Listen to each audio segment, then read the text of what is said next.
我们今日要编中国古代哲学史，有两层难处。第一是材料问题，周秦的书真的同位的混在一处，就是真的，其中错简错字又是很多。若没有做过清朝人叫做汉学的一部功夫，所搜集的材料必多错误。第二是形式问题，中国古代学术从来没有编成系统的记载。庄子的《天下篇》、汉书一文志的六艺略、诸子略，均是平行的记述。我们要编成系统，古人的著作没有可以依靠的，不能不依靠西洋人的哲学史。所以不是研究过西洋哲学史的人，不能建构适当的形式。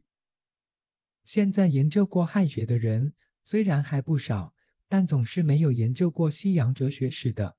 留学西洋的学生研究哲学的，本来没有几人。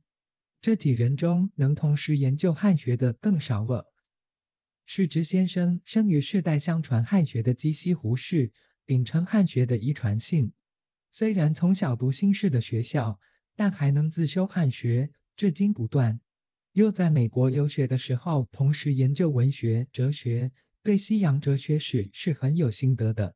所以编写中国古代哲学史的难处，一到了先生手里就比较容易多了。先生到北京大学教授中国哲学史，才满1年。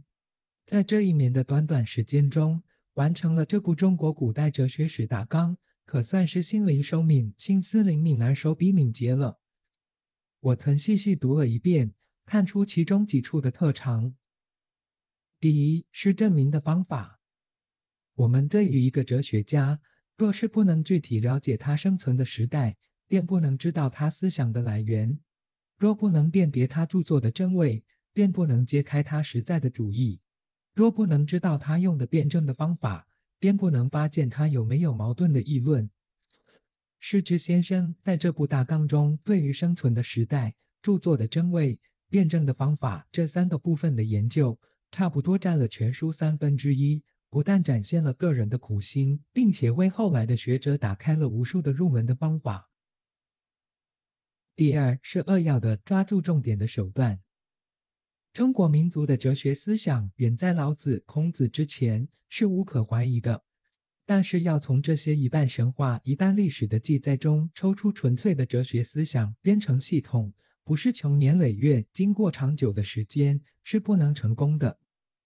世之先生认定所讲的是中国古代哲学家的思想发达史，不是中国民族的哲学思想发达史，所以截断众流，从老子、孔子讲起，这是何等的手段！